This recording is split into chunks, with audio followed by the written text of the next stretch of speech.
राधे राधे दोस्तों। तो चलिए आज हम शिव पार्वती की सीख कहानी सुनते हैं।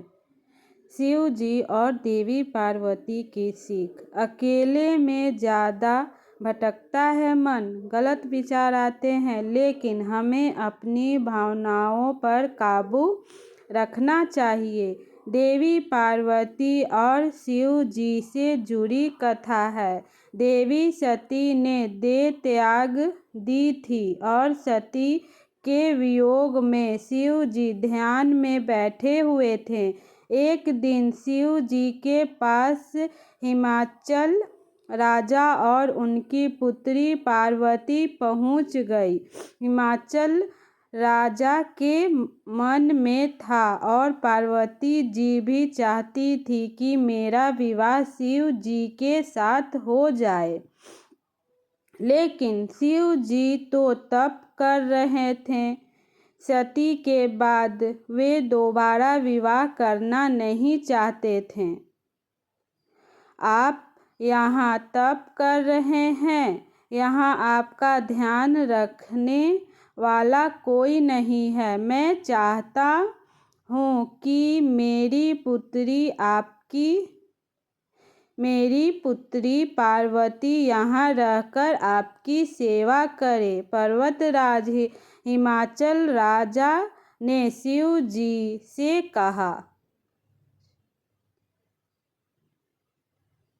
मुझे इस बात की ज़रूरत नहीं है। महिला की वजह से ध्यान, वैराग्य, तप बिगड़ जाता है। अगर एकांत में महिला रहेगी तो मेरा तप भंग हो सकता है। इसलिए आप मुझे क्षमा करें और अपनी पुत्री को यहाँ से ले जाइए। शिव जी ने हिमालय राजा को जवाब दिया।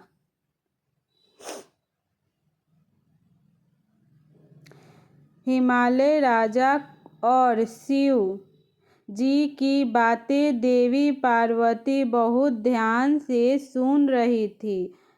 आप कह रहे हैं कि आप तप कर रहे हैं, तो जब आप तप ही कर रहे हैं तो आपको ये आभास कैसे होगा कि ये शरीर महिला का है और ये शरीर पुरुष का है?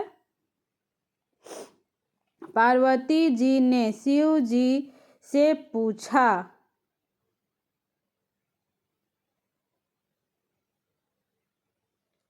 देवी पार्वती की ये बात सुनकर शिव जी हैरान हो गए, क्योंकि देवी ने बात बहुत बुद्धिमानी की कही थी। देवी, आपकी बात सही है, लेकिन मेरी बात भी सही ही है, शिव जी ने कहा।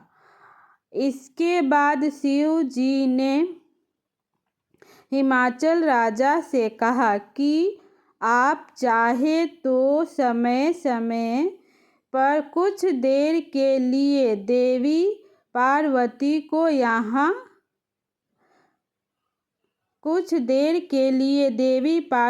यहाँ आ सकती है और यहाँ की व्यवस्था सुधार कर वापस लौट जाएं। शिव जी और पार्वती जी की सीख। इस कथा में शिव जी और पार्वती जी ने संदेश दिया है कि हमें अकेले में अपनी भावनाओं पर नियंत्रण रखना चाहिए।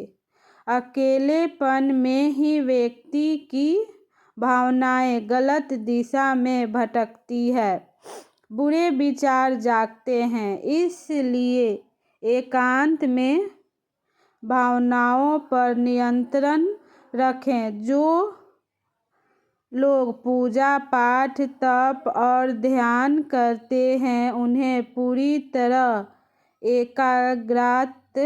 एकाग्रता के साथ डूब कर ये काम करना चाहिए, तभी मन गलत दिशा में नहीं भटकेगा। वीडियो पसंद आए तो लाइक, शेयर, कमेंट और सब्सक्राइब ज़रूर करें मेरे चैनल को। इसी तरह भक्ति कथा कहानी सुनने के लिए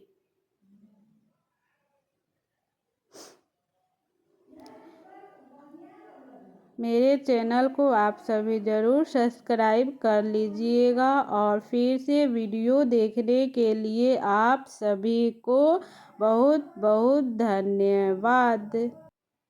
कमेंट में ओम नमः शिवाय ज़रूर लिखें आप सभी।